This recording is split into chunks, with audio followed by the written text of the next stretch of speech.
Hi friends, ముద్దుల కాకి ఈ కథ మీకోసం. హలో ఫ్రెండ్స్, ఇలాంటి కథలు ఇంకా మీరు వినాలనుకుంటున్నారా? అయితే ఈ కింద వీడియోలో చూపించినట్టుగా మన వీడియోని లైక్ చేయండి, సబ్స్క్రైబ్ చేయండి, షేర్ కూడా చేయండి. ఇక కథ మొదలెడదామా? ఒక ఊరిలో ఒక చిన్న పాప ఉండేది. ఆ పాప చాలా మంచిది. చీమకైనా అపకారం తలపెట్టదు. ఎవరైనా బాధలో ఉన్నారని తెలిసిందంటే చాలు, పరిగెత్తుకుని వెళ్ళి చేతనైన సాయం చేసి సంబరపడిపోయేది. ఆ పాప ఇంటి ముందు ఒక పెద్ద వేప చెట్టు ఉంది. దానిమీద ఒక కాకి గూడు కట్టుకుంది. అందులో ఒక చిన్న కాకి పిల్ల ఉంది. అది అప్పుడప్పుడే గుడ్డు పగలగొట్టుకుని బయటకు వచ్చింది. ఇంకా 10 రోజులు కూడా కాలేదు. అంతలో ఒకరోజు ఒక్కసారిగా పెద్ద ఎత్తున గాలివాన వచ్చింది. ఆ వేప చెట్టు గాలికి అల్లాడిపోయింది. కొమ్మలన్నీ పటపటమని విరిగిపోయాయి. ఆకులన్నీ రాలిపోయాయి.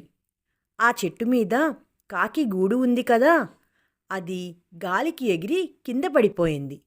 కాకి మీద పెద్ద కొమ్మ పడటంతో పాపం అది అక్కడికక్కడే చనిపోయింది. దానితో ఆ చిన్న కాకిపిల్ల ఒక్కటే మిగిలిపోయింది. పాప ఆ కాకిపిల్లను చూసింది. చిన్నగా చిటికెన వేలంత ఉంది. ఇంకా ఈకలు కూడా రాలేదు. కళ్ళు కూడా తెరుచుకోలేదు. ఒళ్ళంతా ఎర్రగా మాంసం ముద్దలా ఉంది. అది చూసి ఆ పాపకు చాలా జాలి వేసింది. ఆ వానలోనే పరిగెత్తుకుని పోయి దానిని అపురూపంగా చేతుల్లోకి తీసుకుంది. ఇంటిలోకి తీసుకొచ్చి ఒక చిన్న గూటిలో మెత్తని దూది మీద పడుకోబెట్టింది. కంటి పాపలా పెంచసాగింది.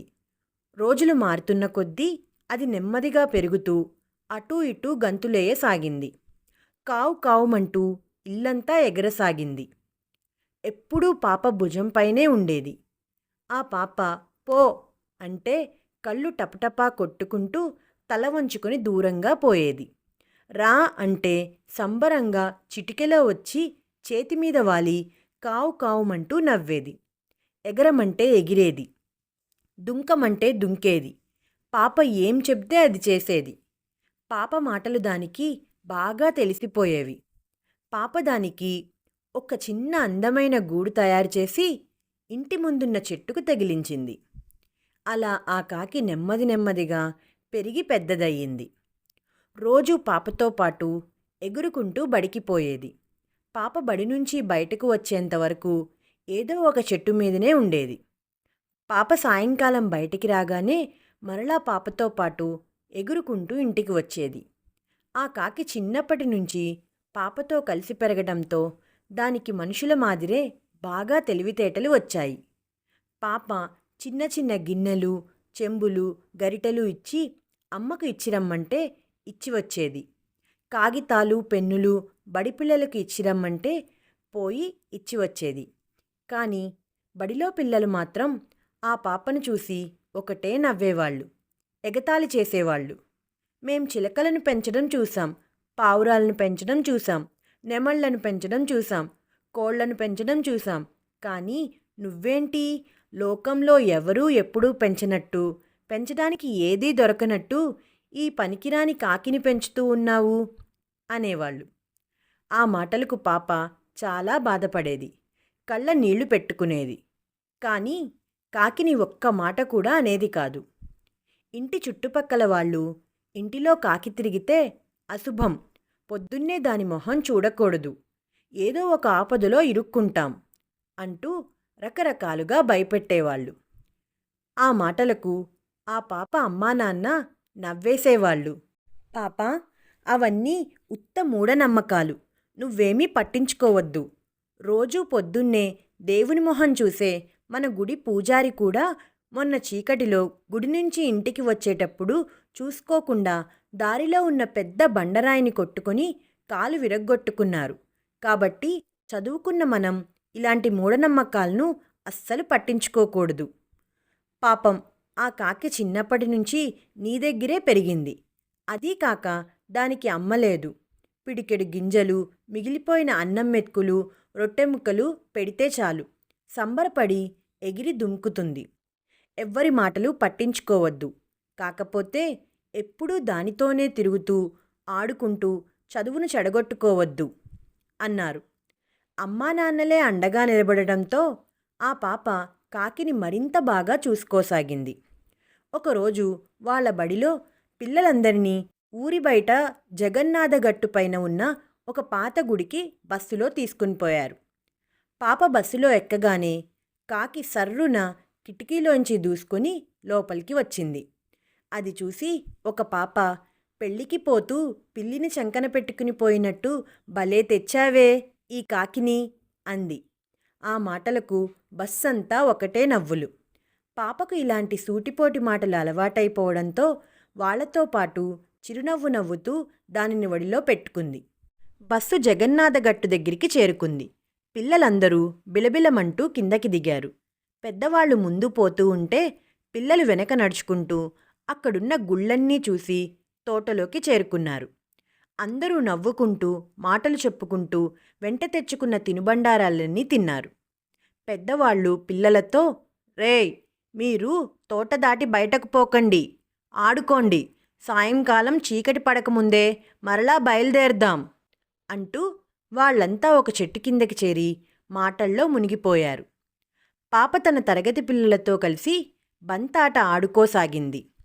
ఒక పాప బలంగా బంతి విసిరేసరికి అది ఎగిరి తోట బయట పడింది.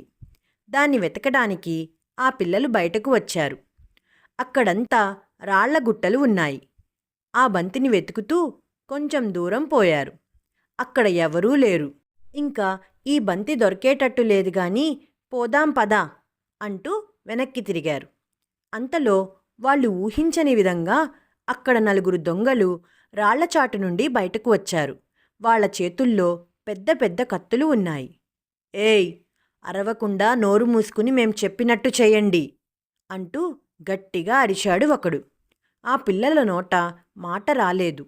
భయంతో గజగజ వణికిపోసాగారు. అంతలో వాళ్ళు చేతి రుమాలు తీసుకుని ఆ పిల్లల ముక్కుల వద్ద బలంగా ఒత్తిపెట్టారు. దానికి మత్తుమందు ఉండటంతో ఆ పిల్లలంతా మబ్బెక్కి ఎక్కడి వాళ్ళక్కడ పడిపోయారు. వెంటనే వాళ్ళు ఆ పిల్లలను ఎత్తుకొని పోయి అక్కడ రోడ్డు మీద ఆపిన జీపులో పడేశారు. కాకి ఇదంతా చెట్టు మీద నుండి చూడసాగింది. దానికంతా గందరగోళంగా ఉంది. పాప ఏదో ఆపదలో ఇరుక్కుందని భయపడింది. అంతలో ఆ జీపు కదిలింది. వెంటనే కాకి వేగంగా ఎగురుతూ వచ్చి జీపు వెనక నుంచి లోపలికి దూరింది. పిల్లలందరూ కదలక మెదలక ఒకరి మీద ఒకరు పడి ఉన్నారు. కాకి చప్పుడు కాకుండా ఒక మూలకు చేరి పాపను చూడసాగింది. ఆ జీపు కొండ దిగి దూరంగా ఉన్న ఒక మట్టిదారిలోకి పోయింది. చాలా దూరం పోయాక ఒక పాడుబడిన ఇంటి ముందు ఆగింది. అక్కడ ఎవ్వరూ లేరు.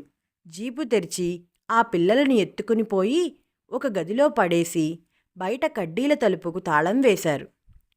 ఒకరిని అక్కడ కాపలా పెట్టి మిగతా ఇద్దరూ తిరిగి అక్కడి నుంచి వెళ్ళిపోయారు. కాకి లోపలికి ఎలా పోవాలా అని ఇంటి చుట్టూ ఎగిరి చూసింది. వెనుకవైపు కిటికీ కొంచెం తెరుచుకొని కనబడింది. దానిలోంచి లోపలికి దూరింది. పిల్లలందరూ మత్తుగా కిందపడి ఉన్నారు. కాకి దగ్గరికి పోయి కావు కావుమంటూ గట్టిగా అరవసాగింది. రెక్కలతో మొహంపై టపటపా కొట్టింది. కాని పాప కొంచెం కూడా కదలలేదు, మెదలలేదు. ఏం చెయ్యాలబ్బా అని చుట్టూ చూసింది. మూలన ఒక నీళ్ల కుండ కనబడింది. కాకి వెళ్ళి దాన్ని ముక్కుతో అటూ ఇటూ కదిపింది. అది బాగా బరువు ఉండడంతో కొంచెం కూడా కదలలేదు. చుట్టూ వెతికితే ఒక రాయి కనబడింది. ఆ రాయిని ముక్కుతో పట్టుకొని పైకి ఎగిరి ధబీమని ఆ మట్టి కుండ మీదకు వదిలింది. అంతే, కుండ పటుక్కుమని పగిలి ముక్కలు ముక్కలయ్యి నీళ్లు గదంతా పరుచుకున్నాయి. పిల్లలందరూ బాగా తడిసిపోయారు. ఆ చల్లని నీళ్లకు మత్తు దిగి ఒక్కొక్కరూ లేవసాగారు. పాప లేచి చుట్టూ చూసింది. జరిగిందంతా గుర్తుకు వచ్చింది. బయటకు ఎలా పోవాలో తెలియక కడ్డీల తలుపుల వద్దకు వచ్చి దబీ దబీమని ఊపసాగింది. ఆ చప్పుళ్లకు బయట కాపలాగా ఉన్న దొంగ లోపలికి వచ్చి, ఏయ్, ఇక్కడ ఎవరు ఎంత అరిచి గీపెట్టినా ఎవరికీ వినబడదు. కాపాడడానికి ఎవరూ రారు. నోరు మూసుకుని చెప్పింది చెప్పినట్టు చేయండి అంటూ కత్తి చూపించి బెదిరించాడు. దాంతో పాపం ఆ పిల్లలంతా భయపడిపోయారు. అందరి కళ్ళలోనూ నీళ్లు కారాయి. ఎలా తప్పించుకోవాలో తెలియక బాధతో ఒక మూల ఉండిపోయారు. ఆ దొంగ బయటికి వచ్చి కడ్డీల తలుపులకు గడియ పెట్టి మళ్ళీ తాళం వేశాడు. కాకి ఇదంతా ఒక మూల నుండి చూసింది. బయట ఆ దొంగ ఒక్కడే ఉన్నాడు కదా. వాడు కాసేపటికి పనేమీ లేకపోవడంతో తలుపు ముందు పడుకొని నిద్రలోకి జారుకున్నాడు. అవకాశం కోసం కాచుకొని ఉన్న కాకి నెమ్మదిగా కిందకు దిగింది. ఆ దొంగ దగ్గరికి వెళ్ళింది. వాడి జేబులో తాళం చెవి కనబడుతోంది. నెమ్మదిగా ముక్కు లోపలికి పెట్టి తాళం చెవిని అందుకుని చప్పుడు చేయకుండా బయటకు లాగింది. ఆ తాళం చెవిని తీసుకుని వచ్చి పాప చేతికిచ్చింది. పాప లోపల నుంచి చేతులు బయటకు పెట్టి నెమ్మదిగా తాళం తెరిచి గడియ తీసింది. పిల్లలు ఒక్కొక్కరుగా చప్పుడు చేయకుండా బయటకు వచ్చారు. ఇల్లు దాటి బయటకు రాగానే ఒక మట్టి దారి కనబడింది.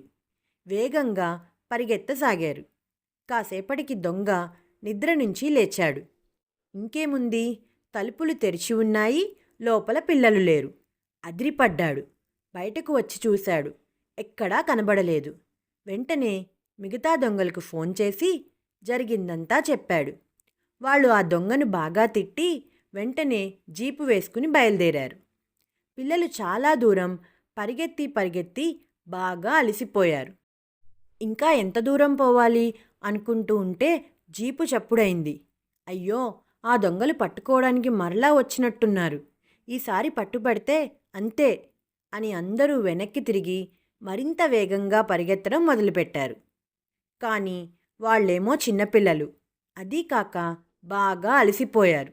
జీపులోంచి ఒక దొంగ ఆ పిల్లలను గమనించాడు. రేయ్, అదిగో అక్కడ పారిపోతున్నారు చూడండి, పట్టుకోండి అంటూ గట్టిగా అరిచాడు. అంతే, జీపు వేగం పెరిగింది. వేగంగా దూసుకొని రాసాగింది. కాకి అది చూసింది. అరెరే, మరలా పిల్లలు ఆ దొంగలకి దొరికిపోయేటట్టు ఉన్నారే అనుకుంటూ ఒక్కసారిగా వెనక్కు తిరిగింది. ఒక దొంగ జీపు వేగంగా నడుపుతున్నాడు. కాకి సర్రున వాడి వైపు నుంచి దూసుకుని వెళ్ళింది. ఆ దొంగలకు కాకి గురించి తెలియదు కదా. వాళ్ళ చూపంతా పారిపోతున్న పిల్లల మీదే ఉంది. చాలా కోపంగా ఉన్నారు. ఎలాగైనా సరే పట్టుకోవాలని మరింత వేగం పెంచారు. అంతలో కాకి జీపు నడుపుతున్న వాడి వైపు దూసుకుని వచ్చి వాడి కుడి కంటిని ముక్కుతో ఢీకొట్టింది. అంతే, ఒక్కసారిగా వాడి కన్ను సుర్రుమంది. అబ్బా అనుకుంటూ చేయి వదిలేసి కన్ను పట్టుకున్నాడు. దానితో జీపు అదుపు తప్పింది. సర్రున పోయి అక్కడ ఉన్న ఒక పెద్ద చెట్టును దబీమని ఢీకొట్టుకుంది. అంతే, అందరూ తలా ఒక పక్కకు ఎగిరిపడ్డారు. ఒకడికి కాలు విరిగితే ఇంకొకడికి చెయ్యి విరిగింది. ముందు నడుపుతున్న వాడికేమో మూతి పగిలి పచ్చడి అయింది. అమ్మా అబ్బా అని మూలుగుతూ లేవలేక అక్కడే పడిపోయారు. అది చూసి పిల్లలందరూ సంబరపడిపోయారు. ఎగిరి గంతులు వేశారు. పాప వంక తిరిగి, ఈరోజు నీ కాకే లేకపోతే మనమంతా ఈ దొంగల ముఠా చేతిలో ఇరుక్కుపోయేవాళ్ళం. ఇప్పటి నుంచి ఈ ముద్దుల కాకి నీ ఒక్కదానికే కాదు, మన అందరిది. మేము కూడా దీన్ని నీ మాదిరే బాగా చూసుకుంటాము అని ఆ కాకిని చేతుల్లోకి తీసుకుని ముద్దు పెట్టుకున్నారు. కాకి సంబరంగా కావుకావుమంటూ నవ్వుతూ గాలిలోకి ఎగిరింది. అది దారి చూపుతూ ఉంటే దాని వెనకే పిల్లలంతా ఇంటికి బయలుదేరారు. ఈ కథ మీకోసంలో ఈ కథ మీకు నచ్చిందా పిల్లలు? నచ్చినట్లయితే లైక్ చేయండి, షేర్ చేయండి, కామెంట్ చేయండి, ఇంకా సబ్స్క్రైబ్ కూడా చేసుకోండి. గంట కొట్టని వాళ్ళు కూడా గంట కూడా కొట్టండి.